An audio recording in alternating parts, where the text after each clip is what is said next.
Diyos ko po. O ito, pakinggan naman natin. Itong kaso ni Senator Bong Revilla. Napakaganda nung punto rito ha. Tandaan ninyo, nabanggit lang itong pangalan ni Senator Bong Revilla doon sa Senate inquiry. Okay? And sa Senate inquiry, napakaraming mga pangalan ang lumabas dyan. Andyan yung sila Arjo Atayde, sila yung Roman Romulo, si Zaldico, si Sandro Marcos. Nandiyan dyan lumabas yung tatay, yung pinsan, Bongbong at saka ito si Romualdez. Diyos ko.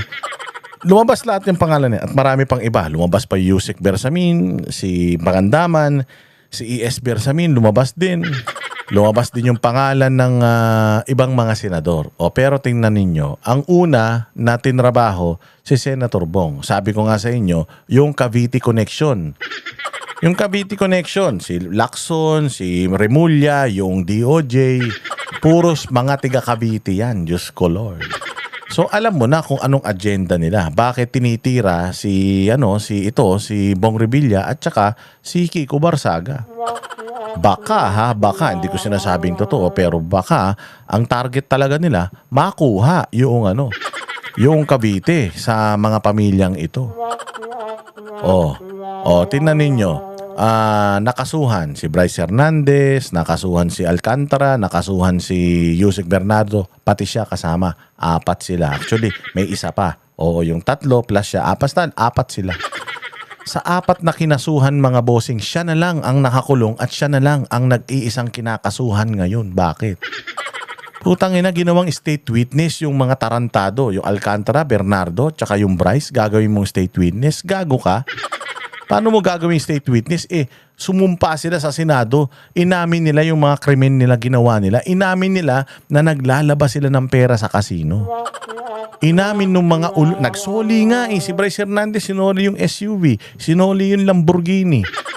Yung si Yusek Bernardo, daan-daan milyon. Yung isinoli. Si Alcantara, ganun din. Ibig sabihin, umamin sila sa kanilang krimen. Tapos sila na umamin, putangin na niyan, sila yung hindi damay sa kaso. Tapos si Senator Bong Revilla na walang kasalanan, nag-not guilty plea, sumuko pa, putangin na siya nakakulong.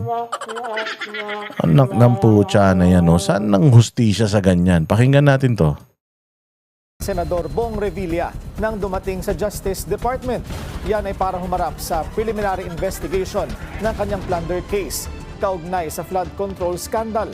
Kasabay niyang nagpunta sa DOJ ang ilang co-accused sa kaso, ang mga state witness na sina dating DPWH Undersecretary Roberto Bernardo, former District Engineer Henry Alcantara at former DPWH Regional Director Gerard Opulencia. Hindi ko alam kung paano nakakatulog yung mga nagkakasasaka. Nagulat na lang kami na yung tatlo, si Mr. Alcantara, Mr. Opulencia, saka si Yusek Bernardo, nag-manifest na hindi na sila sasagot kasi discharge sila sa Witness Protection Program. Imagine, bigla sila tayo akusado, tapos biglang ako na lang. Again sinabi to ni Sandro Marcos Sabi ni Sandro Marcos, walang kinalaman ang senador at ang congressman. Magbibigay lang kami ng proposal ng mga proyekto namin, DPWH, DBM at saka executive, yung mag-a-assign ng budget sa mga proyekto na hiniling namin.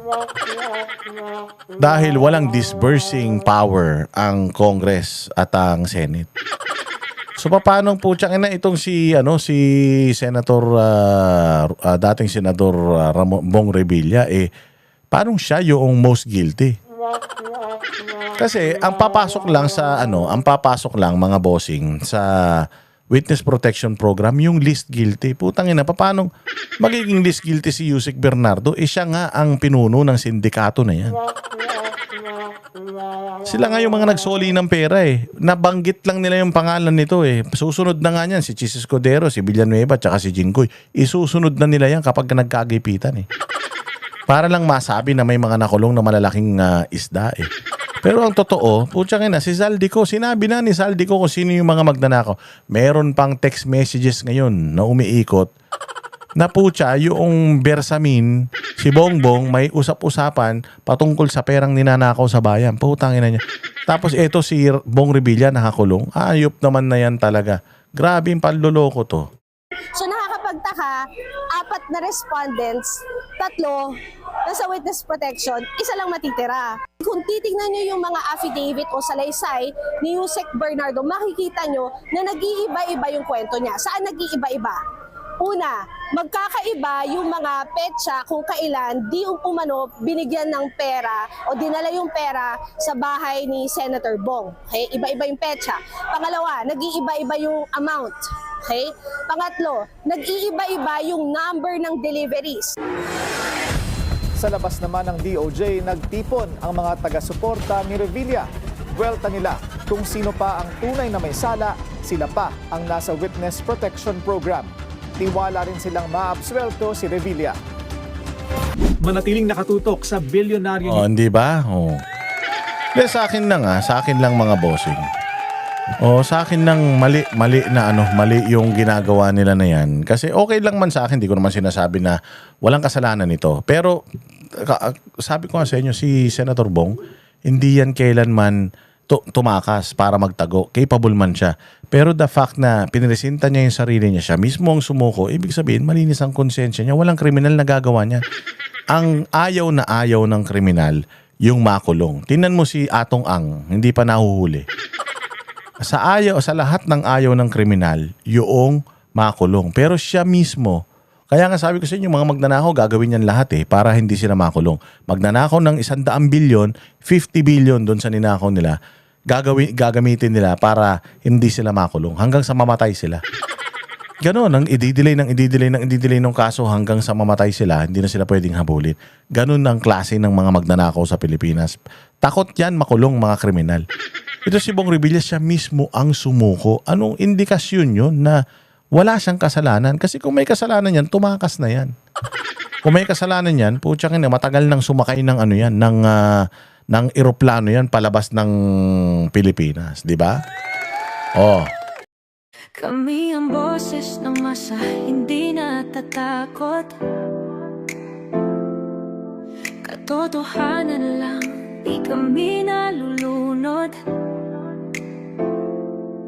Walang bahid ng sismis, lahat ay totoo. Kahit sino ka pa, pag mali ka babanatan ka. Walang pinipiling kulay, wala kaming kinikilingan. Basta para sa bayan, kami lalaban.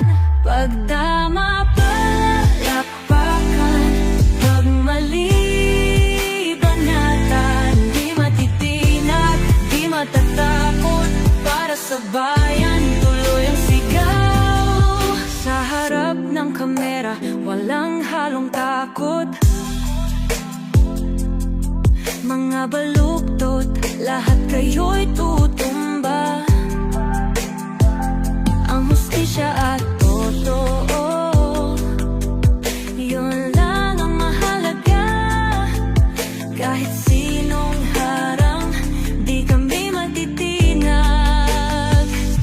Walang pinipiling kulay, wala kaming kinikilingan. Basta para sa bayan, kami lalaban. Pag tama palapakan,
walang halong